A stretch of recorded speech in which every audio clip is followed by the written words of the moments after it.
নমস্কার বন্ধুরা, তনুর রান্নাঘরে আপনাদের সবাইকে স্বাগত জানিয়ে আমি তনু আবারও চলে আসলাম আবারও একটা রেসিপি নিয়ে। তো আজকে রেসিপি থাকছে কাঁঠালের বিচি ভর্তা। আপনারা কিন্তু দেখতে পাচ্ছেন আমি অলরেডি কাঁঠাল গাছের তলায় চলে এসেছি। এটা আমাদের 5 শরিকের একটাই কাঁঠাল গাছ, আর এই গাছে একটাই কাঁঠাল হয়েছে। অনেকগুলো কাঁঠাল হয়েছিল কিন্তু একটা দুষ্টু ছেলে আমাদের সব কাঁঠালগুলো নষ্ট করে দিয়েছে। এই যে দেখেন সেই একটা কাঁঠাল, আর কাঁঠালটা এখনও পাকেনি, পাকবে। কিন্তু আজকে আপনাদেরকে আমি যেহেতু কাঁঠালের বিচি ভর্তা দেখাবো, আমার বাড়িতে আমি কাঁঠাল খেয়েছিলাম, অনেকগুলো বিচি ছিল, তাই ভাবলাম কি করি। তো আপনাদেরকে একটু দেখিয়ে দেবো ভিডিওটা। তো বন্ধুরা, এই ভিডিওটা যারা দেখবেন তাদের ভীষণ উপকার আসবে, যারা আগে কখনো কাঁঠালের বিচি ভর্তা খাননি। তো এই যে দেখেন আমি এবার বাড়ি এসে কাঁঠালের বিচি নিয়ে বসে পড়েছি, 1 গামলা বিচি। এই যে দেখেন এই বিচিগুলো কিন্তু আমার একটু শুকিয়ে গেছে, তো এরকমই বিচি নিতে হবে। তো যাই হোক বন্ধুরা, এবার এই বিচি বসে বসে সব কয়টা গায়ের যে সাদা শক্ত খোসাটা ছাড়াবো। এটা কিন্তু বেশ ভারী সময় লাগবে, আবার খুব ঝামেলা না, আবার ভাবলে ঝামেলা। যাই হোক বন্ধুরা, খেতে গেলে তো একটু কষ্ট করা লাগবে, যার জন্য আমি ওই গরমের ভিতরে বসে পড়েছি কাঁঠালের বিচি নিয়ে। আমি এখন একটা একটা করে সব কয়টা বিচির গাছ থেকে এই উপরের সাদা শক্ত খোসাটা ফেলে দেবো। এই যে দেখেন কত সুন্দর করে আমি খোসাটা ফেলে দিচ্ছি। আপনারা কিন্তু ঠিক এভাবেই ফেলে দেবেন। এই খোসাটা কিন্তু কোনোভাবেই নেওয়া যাবে না। কাঁঠালের উপকারিতা সম্পর্কে বা কাঁঠালের পুষ্টিগুণ আমরা সবাই জানি। কাঁঠাল বাংলাদেশ মানে আমাদের দেশের জাতীয় ফল।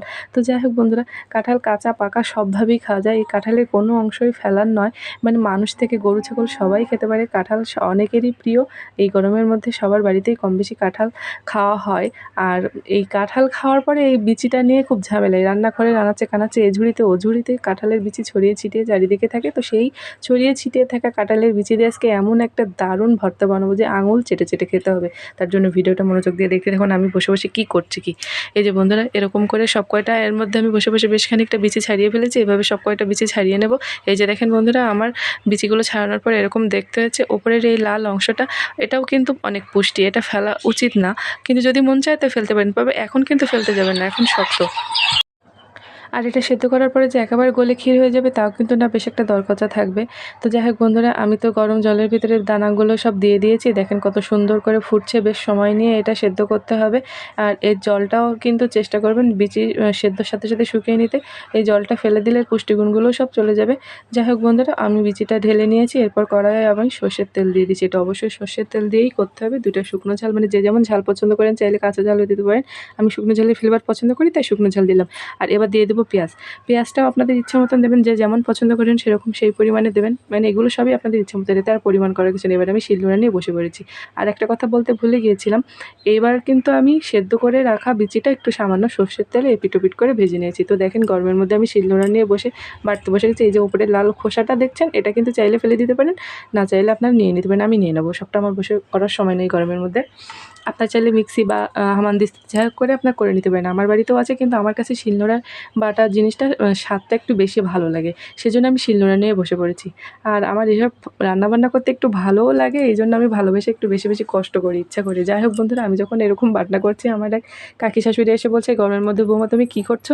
সে জানতোই না এরকমভাবে বিচি ভর্তা করা যায়। সে তো বলছে আমাকে একটু দিও, তো তাকেও দেবো। আর এদিকে পাশে আমার ছেলে মানে ভাজা দানাগুলো খেয়ে নিচ্ছিল। মানে ও আর ওর বাবা মিলে আমার কাছ থেকে চেয়ে চেয়ে নিতে নিতে আমার সে কম পড়ে গেছে ভর্তা করতে যেয়ে, দেখেন।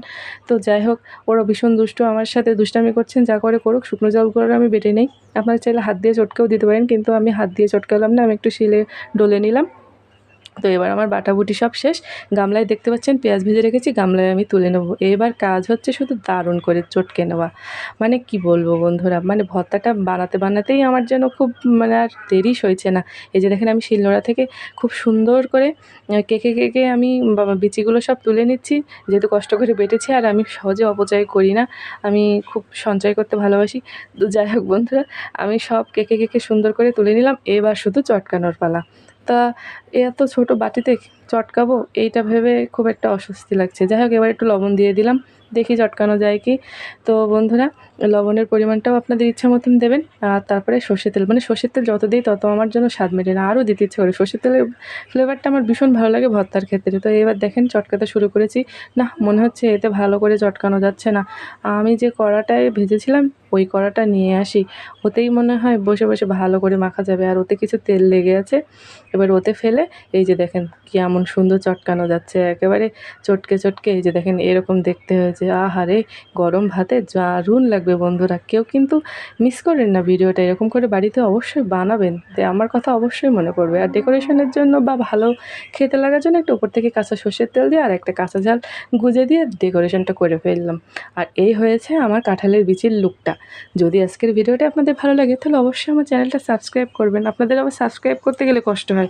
যাই হোক, লাইক কমেন্ট শেয়ার করে আরও মানুষকে দেখার সুযোগ করে দেবেন। আজকের ভিডিও কেমন লাগছে কমেন্টে জানাবেন। আপনারা তো কমেন্ট করতেও কষ্ট হয়, কী আর বলবো বন্ধুরা, তবুও ভালো থাকবেন। Tata bye bye.